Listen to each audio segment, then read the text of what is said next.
Kia ora and welcome to Beer Club. I am Luke, this is Beer Jerk, and today we are drinking Fuil, a Celtic red ale from Alchemy Street. These days I often wonder if I should call Alchemy Street the Alchemist, because of course that was Ed's name for the brewery until he realised that it was registered by somebody else, so he had to change the name from the Alchemist with a Y to Alchemy ST, Alchemy Street. Which is not a street, does not exist. It's just a cool name. Ed was in love with the idea of being an alchemist, turning inert materials into gold. Cheers.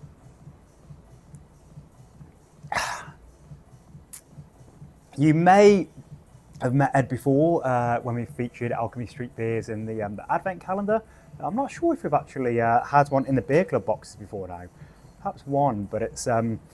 he has a very small operation going down in Tauranga, that it's just him and his partner Kat doing absolutely everything, which is the way it is for a lot of independent craft beer businesses. Just a really small team of people doing everything from the sweeping up and the deliveries to mashing in to designing labels and writing copy, the whole thing. I think a lot of people maybe imagine what a glamorous thing it might be to work as part of a brewing company, but it often is the case that it's it's just a matter of doing absolutely everything. So Ed and Kat started Alchemy Street a few years ago, contract brewing at a couple of local operations like Lumberjack and Slab in Tauranga, before they had the opportunity to take over Slab's small brew kit and taproom there. But prior to that, they'd worked in the mines of Western Australia. Ed's got a history in, I think, material sciences, something like that. Kat was working in, I think she specialised in hands and physiotherapy, and they built up a bit of a nest egg. I think you can earn serious money working in those mines, and decided to really pursue the love of brewing. Ed says that he's always been around beer, all his family have brewed beer at home, and thought it would be a really enjoyable thing to get into, to really follow their passion. And when you are in Tauranga, if you're lucky enough to live in beautiful Tauranga, be sure to head along to their tap room and meet them yourself, because they also run the bar, and you can get all their beers fresh on tap there. But it's always fantastic chatting to Ed, because he just has such a great approach to flavour, to putting things together. And just a real love, he has a way with flavour and incorporating unusual ingredients into his beers that really was core to how they started off. Pretty much all of his beers incorporated fruit to begin with, and then other sorts of adjuncts, chocolate, things like that. And it's only relatively recently that they've actually started doing a bit of a core range of beers that are some more traditional styles. Of course, they've got their hazy pale ale and lagers, things like that. And this one, the Fuil, is one of the more traditional beer styles, but it's maybe not that traditional for many, many reasons. So I am not a beer historian, although I actually would love that. That'd be a pretty incredible thing to do. If ever I retire and have some time in my hands, that'd be a pretty wonderful thing to do a master's in, I reckon, the history of beer and culture. But Irish red ales are a pretty new phenomenon. The Irish red ale category was only added to the BJCP guidelines in 2004. And the term Irish red ale was only really used from sort of the 80s or the 90s, when you try and look into the history of beer writing and branding. And actually, the term, the name Irish red ale, is a branding exercise. It was invented by a French advertising company in the 70s, I think it was. So it was a French company that was looking to brew a foreign style beer, and they got in touch with a sort of a long closed down Irish brewery to buy the recipe for this Irish ale, and they branded it up with a picture of an Irish farmer that had a ginger beard, ginger hair, and called it Killian. And yeah, the advertising agency came up with the name Irish Red Ale. Prior to that, there were red-ish ales in Ireland, but they were pretty much just the same as an English bitter. Really, there wasn't a lot different about them, other than the, I suppose, as much difference as you have in any product that it's brewed in a different place or made in a different place, and then continues to be made for a few hundred years in isolation and separation. So yeah, how do you separate your Irish red ale from a bitter? Well, yeah, a bit of a long and convoluted story, which we'll get into a little bit. But this is not branded as an Irish red ale. It's branded as a Celtic red ale.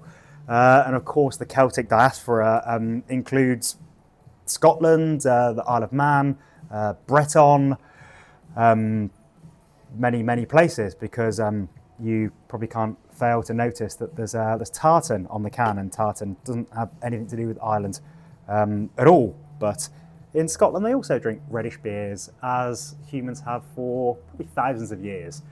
I was reading recently a lovely translation of a 9th century Irish poem that talks about red ales. But yeah, I suppose what people think of when they think of red ales probably is Smithwick's. And Smithwick's was a brewery founded in Kilkenny in, I think, about 1710. So a good 15 years before Arthur Guinness started the Guinness brewery. And yeah, brewing, as I say, bitters, red-ish kind of beer. And yeah, and around the 1960s, of course, Smithwick's was bought by Guinness. And not too long after that, Guinness invented a new brand which was called Kilkenny. And of course, Guinness was bought by Diego years ago. As I say, it's all a very convoluted, muddy history that I'll probably do a better job explaining if I just had 5 or 6 years to become a professional beer historian. But the Smithwick's that you may have drank, and the Kilkenny for that matter, all those different Irish red ales, are they're very drinkable. They're on the slightly sweeter side of things. And it's a really delightful malt-forward beer that generally is made with a little bit of caramel malt, some red malts in there. And yeah, it's a beer style that I love drinking because I suppose it's got both those things. It's kind of sessionable, but it's also got real character to it. It's not a sort of bland, wishy-washy sort of thing that you just throw back by the bucket load, but it does keep things interesting as you keep drinking it. So this is a little bit out of style. It's a little bit higher in ABV. Generally, Irish Red Ale would cap out at about 5%. This is about 5.4. And also, as with, I think, pretty much all Alchemy Street beers, it's made with all New Zealand ingredients. So, yeah, it's Irish or Celtic in spirit, and definitely will be pretty familiar to Irish drinkers who love a red ale. But yeah, I think what the point I'm making is, I suppose it is that everything's invented, whether it's by a French advertising agency a few decades ago, or whether it's suddenly rebranding a beer that's been brewed for hundreds of years as an Irish red ale because that's just gonna work, or yeah, I don't know if you've read the book *Sapiens*, but it's pretty fascinating. It talks about how everything is a confection, everything's invented by us human beings. We all just agree things.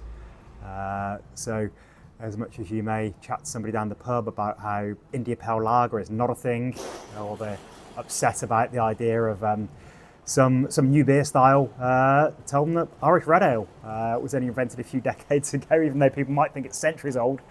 And also the concept of money is a thing that we all just agree on, or the concept of marriage, yeah. We won't get too deep and philosophical into this, which I suppose again is the spirit of this whole thing. the wonderful thing about Ireland and Northern Ireland and the beer culture there is storytelling and history, and sitting down drinking beer together, which is very much the way that Ed and Kat would like their beers to be enjoyed, I'm sure. So anyway, waffle over. I'll try and find some actual better articles about the history of this style. I did read a while ago one by the late Martin Cornell, debunking many myths. So I'll share that in the NZ Beer Jokes Facebook group, so you can have a bit of a dig and a read into it by somebody that's much more knowledgeable on the subject than I am. But yeah, the beer, it is very smooth. It has got a more pronounced hop bitterness and hop character than you would traditionally expect. But that's pretty much true of the New Zealand take on most beer styles, and it is all the better for it, I'd say. It's got that bite to it that sort of balances out the little bit of sweetness and makes it a very moorish beer.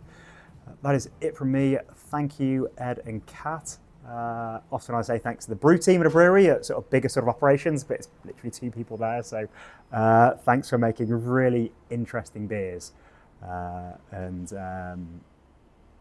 getting them out and around the country a little bit, as much as possible when you have a brew house that is a little over 300 litres. So yeah, really happy to be sharing a little bit about this story and more importantly sharing the beers with you. Cheers, see you next time.